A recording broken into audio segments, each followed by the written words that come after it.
Assalamualaikum warahmatullahi wabarakatuh. Alhamdulillah, pada kesempatan kali ini kita masuk ke pertemuan kelima dari mata pelajaran prakarya dan kewirausahaan. Sebelumnya, marilah kita mulai dengan membaca basmalah bersama-sama. Bismillahirrahmanirrahim. Kita lanjutkan pembahasan pada pertemuan kelima ini, yaitu memasuki bab kedua tentang daripada mata pelajaran ini, yaitu produk kerajinan berdasarkan kebutuhan pasar global. Jadi kalau yang pada bab 1 kita berbicara tentang pasar lokal, yaitu yang ada di sekitar kita, maka sekarang kita sudah masuk ke pasar global, yaitu bisa dikatakan tingkatnya adalah satu negara. Tujuannya apa? Tujuannya adalah yang pertama menjelaskan pengertian wirausaha kerajinan berdasarkan kebutuhan global. Yang kedua, menyusun usaha kerajinan berdasarkan kebutuhan pasar global. Yang ketiga adalah menjelaskan karya kerajinan berdasarkan daya dukung daerah tempat, yang mungkin daerah kerajinan di daerah tersebut layak untuk diglobalkan atau dijual satu negara. Yang terakhir adalah menjelaskan kerajinan unggulan untuk kebutuhan pasar global. Jadi contoh yang ada di gambar tersebut adalah salah satunya adalah wayang yang ciri khas dari daerah Sunda sana, yaitu wayang golek. Wayang golek itu sekarang sudah ada yang diproduksi digunakan untuk hiasan yang dijual kemana saja, khususnya di pasar global. Oke, kita mulai. Ada gambar berikut. Gambar yang sebelah kiri ya, itu adalah atau ketiga-tiganya ini adalah gambar topeng. Jadi gambar topeng ini dari daerah-daerah tertentu, dari daerah-daerah yang berbeda, yang mana tujuannya adalah mungkin salah satunya sekarang dibuat untuk hiasan atau untuk merchandise, oleh-oleh dan lain sebagainya, agar supaya disebarluaskan dan dipublikasikan bahwa ini loh, daerah ini punya keunggulan tentang sesuatu yang layak untuk dikenal. Jadi gambaran di samping ya, silahkan mengajukan beberapa pertanyaan yang berkaitan dengan karakteristik kerajinan. Tetapi pertanyaan tersebut menggunakan format 5W1H. Ingat, 5W1H adalah why, who, when, where, terus ditambah dengan how. Ya, pada pertemuan-pertemuan yang kemarin sudah kita bahas tentang 5W1H. Kita mulai. Apa sih pengertian kerajinan global? Kerajinan global adalah sebuah kerajinan yang diciptakan oleh perajin Nusantara yang telah mampu menembus pasar global atau pasar internasional. Jadi Nusantara ini adalah terbentang dari Sabang sampai Merauke. Jadi seluruh Indonesia. Jadi yang ketika kerajinan ini sudah diciptakan oleh pengrajin dan bisa dipasarkan ke seluruh Indonesia atau bahkan ke internasional, ini masuk ke dalam pengertian daripada kerajinan global. Secara umum, produk kerajinan yang mampu menembus pasar global tidak hanya berasal dari Indonesia, tetapi juga berasal dari luar negeri. Ya, seperti ada dari Eropa, dari Amerika, dari Australia, Afrika, Asia dan lain sebagainya. Ketika ada barang dari luar bisa masuk ke Indonesia, itu sudah diimpor ke Indonesia, berarti barang tersebut termasuk barang yang dijual belikan di pasar global. Ekspor impor itu sudah masuk ke dalam kerajinan pasar global. Sebuah produk kerajinan disebut kerajinan global ada beberapa syaratnya.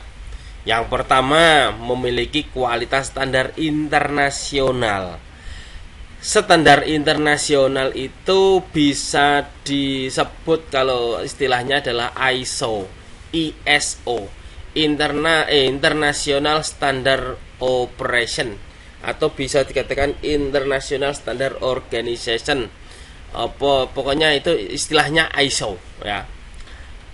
Tidak hanya itu saja kualitasnya, kualitas itu dari bahan bakunya juga berkualitas, dari prosesnya berkualitas, daya tahan produknya itu juga berkualitas, terus seni atau keindahan daripada produk itu juga berkualitas. Jadi tidak mudah untuk membuat suatu kerajinan yang bisa menembus pasar global, bahkan pasar internasional. Yang kedua, selain mempunyai kualitas yang internasional, menembus pasar global karena kearifan lokal yang dikandung. Karena mungkin menampilkan keunikan yang ada, yang tidak dimiliki oleh daerah-daerah lain. Seperti tadi contohnya topeng Bali. Topeng Bali hanya diproduksi di Bali, hanya ada di Bali karena itu kerajinan Bali. Wayang golek itu juga hanya ada di Sunda. Ada kain songket, ada istilahnya banyak sekali lah ya, patung-patung hiasan yang mungkin terbuat dari yang dibuat di Papua, yang dibuat di Maluku dan lain sebagainya. Itu adalah merupakan kearifan lokal dari suatu daerah yang bisa menembus, yang bisa dijual keluar daerah tersebut. Yang ketiga adalah mampu menampilkan kebaruan desain. Ada sesuatu yang baru, ada sesuatu desain yang istilahnya belum pernah ada dan dimunculkan. Jadi ini masuknya ke dalam kreativitas ya, kreativitas ide. Kebaruan desain adalah sebuah faktor yang mutlak agar kerajinan tersebut selalu dapat diterima oleh pasar. Bahasa kerennya sekarang adalah up to date. Apa yang dibutuhkan oleh pasar ada. Contoh gampangnya adalah mungkin elektronika, HP, ya handphone, itu up to date. Jadi kalau tidak seperti ini ya nanti ketinggalan zaman. Kalau tidak seperti ini ketinggalan zaman. Dulu kameranya jelek, sekarang kameranya bagus, bahkan sangat bagus sekali. Dulu media penyimpanannya kecil, sekarang media penyimpanannya besar. Dulu baterainya kecil, sekarang baterainya besar. Itu contoh daripada up to date. Ya, ini adalah syarat-syarat daripada produk yang bisa disebut sebagai produk kerajinan global. Nah, ada kerajinan souvenir. Ini masuk ke dalam yang tadi kedua ya, poin kedua dari ini, yang poin kedua dari menembus pasar global dari keunikan yang dimiliki ya. Ini contohnya adalah ini souvenir ini. Ini souvenir ini adalah keunikan dari daerah-daerah tertentu.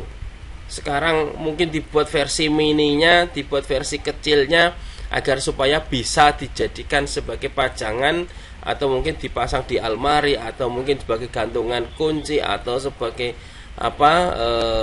oleh-oleh dan lain sebagainya. Yang mana kerajinan seperti ini adalah salah satu yang sekarang sudah bisa menembus pasar global.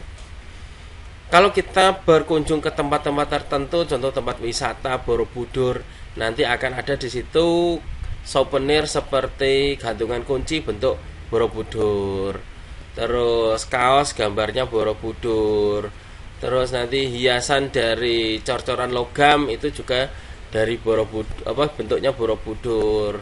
Hampir seperti itu. Kalau mungkin kita ke Bali, ke daerah patung Garuda Wisnu Kencana atau GWK, nanti juga sama. Jadi di tempat-tempat tersebut pasti akan ada souvenir-souvenir kecirian khas di daerah tersebut ya. Ini adalah upaya transformasi, perpindahan atau perubahan yang dapat dilakukan melalui pengembangan desain ya. Jadi kalau yang poin yang ketiga tadi adalah up to date. Salah satu up to date-nya adalah up to date design. yaitu melakukan pengembangan desain melalui penciptaan bentuk yang orisinil. Jadi bentuk aslinya seperti apa itu dikembangkan tanpa melalui upaya penyempurnaan dari produk yang sudah ada. Yang dulunya mungkin istilahnya wayang golek itu hanya cepot dan kawan-kawan, sekarang sudah ada wayang golek dalam bentuk para politikus dan presiden Indonesia contohnya. Jadi ada wayang goleknya Jokowi, ada wayang goleknya SBY, atau wayang goleknya para dai, ya, ada juga wayang goleknya para pelawak. Nah, ini namanya pengembangan desain yang sudah ada. Yang kedua, melakukan pengembangan dengan cara modifikasi terhadap desain kerajinan yang sudah ada. Nah, sing ngono terus dimodif. Kurang ini. Nah, ini dimodifikasi. Dulunya mungkin hanya digunakan untuk ini, sekarang bisa digunakan untuk yang lainnya. Nah, ini contoh daripada modifikasi. Jadi kebutuhannya tidak hanya untuk itu saja. Contoh mungkin istilahnya sekarang talenan atau tataan untuk merajang, mengiris daripada bumbu-bumbu dapur itu sekarang dimodifikasi, dikasih tulisan, ya, bisa jadi pajangan di dinding. Itu contohnya adalah memodifikasi terhadap desain kerajinan yang sudah ada. Terus langkah berikutnya, kalau kita sudah tahu pengertian daripada pasar global, adalah bagaimana kita menyusun. Kalau ada keinginan kita membuat hasil karya yang istilahnya bisa menembus pasar global, caranya bagaimana? Usaha kerajinan merupakan sebuah peluang yang bernilai ekonomis tinggi karena dapat menjual produk kerajinan dengan pasar yang berskala luas, yaitu pasar global. Sekarang target kita bukan hanya di tetangga kita. Target kita bukan hanya orang yang ada di sekitar kita, bukan hanya orang yang berada di desa kita, kanan kiri kita, tetapi sekarang target pasar kita adalah seluruh Indonesia contohnya. Atau mungkin bahkan bisa menembus ekspor ke luar negeri. Kita mengirimkan ke luar negeri. Tidak tertutup kemungkinan kita membuat produk itu bisa dijual ke luar negeri. Di samping itu, banyak pula tren atau kecenderungan seseorang yang semakin tinggi untuk berlibur atau berwisata dengan bepergian ke luar kota, bahkan ke luar negeri. Jadi orang-orang yang berwisata itu mereka ingin punya kenang-kenangan dari tempat yang kita kunjungi. Ya, contohnya saya berwisata ke Bali, maka saya ingin beli kenang-kenangan dari Bali. Ketika saya ke Jogja, saya ingin beli kenang-kenangan dari Jogja. Ketika saya pergi ke istilahnya Singapura sama ya, maka saya butuh kenang-kenangan dari Singapura. Nah, ini faktor yang istilahnya sangat tinggi permintaan tentang produk-produk kerajinan atau dalam bentuk souvenir dari kearifan lokal suatu tempat, ya, suatu daerah yang dikunjungi. Maka permintaan ini ketika wisatawan itu semakin naik, maka permintaan pun akan semakin meningkat. Ketika ingin membuka usaha kerajinan dalam skala kecil, seorang wirausahaan memerlukan langkah-langkah yang matang ketika membuat perencanaan. Ini kalau yang kecil saja harus perencanaan yang matang. Kira-kira nanti saya modal, tempat, terus tenaga, terus pandangan ke depan seperti apa, visi misinya, maka itu harus dipikirkan secara matang. Nah, perencanaan usaha yang baik adalah perencanaan yang dapat mengingatkan pelaku usaha untuk tetap fokus pada tujuan dan hal yang ingin dicapai. Tujuan utamanya kamu membuat usaha, contohnya saya mau membuat usaha dari limbah plastik, dari bekas untuk ada tempat kopi saset, mau saya buat tas, saya membuat dompet, ya fokus di situ dulu, jangan pikir yang lain. Bagaimana cara mengembangkan produk-produk kita dari tas dari plastik bekas tersebut. Jangan ini belum berjalan nanti ambil usaha yang lain, ini belum jalan ambil usaha lain. Maka titik utamanya adalah berada di sini, yaitu fokus. Ya, ini fokus. Langkah-langkahnya kalau ingin membuat usaha. Yang pertama adalah menganalisis jenis usaha kerajinan. Kamu analisa, kira-kira kamu paham ndak dengan yang usaha yang akan kamu buat. Dicek dulu ya, jenisnya apa, sing ngedol piye, persiapannya piye, dibuat yang matang. Dan juga produk ini kira-kira diminati pasar atau tidak. Kalau membuat sebuah produk yang tidak diminati oleh pasar, maka secara otomatis kalian akan rugi. Maka sebelum kalian membuat produk itu banyak, kalian laksanakan dengan analisis break even point. Analisis break even point. Sebentar. Ini break even point. Nah, break even point sudah kita jelaskan pada pertemuan keempat. Bahasa Jawane bak bu, untung opo ora, rugi opo ora. Kalau untung berapa, kalau rugi berapa. Kalau mungkin sama-sama 0, tidak untung tidak rugi, bagaimana? Nah, ini sudah kita bahas kemarin tentang analisis break even point. Terus yang kedua adalah menyusun konsep yang sesuai. Jadi konsepnya dirancang tenanan.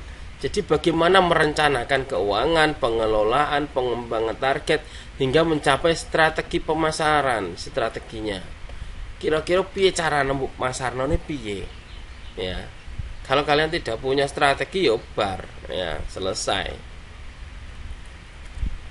Terus kira-kira ada saingan ndak? Saingan saya itu nantinya seperti apa? Apakah saingan saya ini apa istilahnya bermain kotor, atau saingan saya nanti bisa diajak bermain bersih dan lain sebagainya? Karena apa, mau tidak mau kita harus, semua itu ada yang namanya sukses dan ada yang namanya gagal. Jadi kita harus menganalisis dari pesaing usaha dimanapun saja dan apapun usahanya, itu pasti ada pesaingnya. Jangankan usaha yang ada modalnya, usaha tidak ada modalnya aja banyak pesaingannya. Nah, contoh jasa untuk membangun rumah atau tukang batu. Nah, itu pasti ada orang lain yang bisa seperti itu. Atau mungkin kalau kita mau menjual produk makanan, pasti banyak yang menjual makanan juga. Maka bagaimana ini kita menganalisis dari pesaing usaha kita. Terus mencari strategi pemasaran yang tepat. Ada 3 utama. Yang pertama kita punya ide. Nah, ide ini sudah muncul, maka rencanakan idemu itu. Bagaimana kamu mau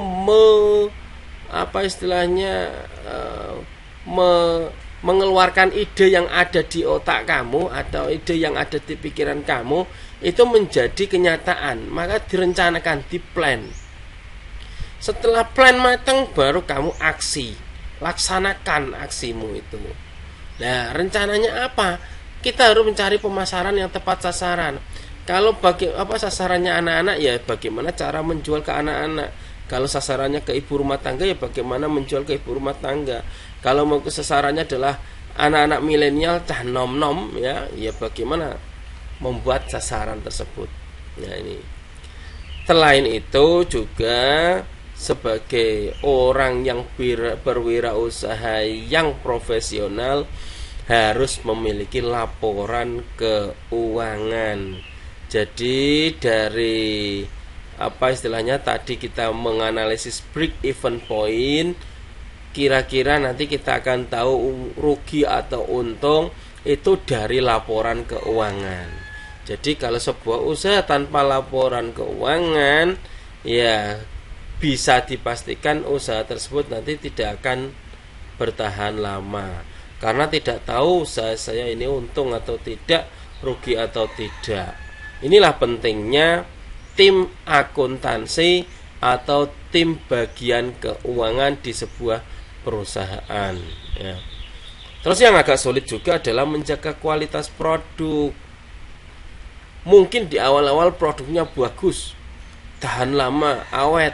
Kalau menggunakan warnanya tidak akan luntur. Kalau menggunakan bahannya tidak mudah pecah dan lain sebagainya. Itu pertama. Kalau yang nanti semakin ramai, permintaan semakin banyak, kualitas kok diturunkan. Wah, dulunya nggak seperti ini kok, sekarang kok tidak awet. Nah, ini akan mengurangi kepercayaan konsumen terhadap kualitas produk kita. Jadi sebisa mungkin kualitas produk kita tidak kita turunkan dengan cara menjaga kualitas produk kerajinan kita ya. Itu sementara yang bisa saya sampaikan pada pertemuan kali ini. Semoga bisa bermanfaat buat kita semuanya. Kita akan sambung lagi di pertemuan-pertemuan yang akan datang. Marilah kita tutup bersama dengan baca alhamdulillah. Alhamdulillahi rabbil alamin. Dari saya kurang lebihnya mohon maaf. Akhirul kalam. Assalamualaikum warahmatullahi wabarakatuh.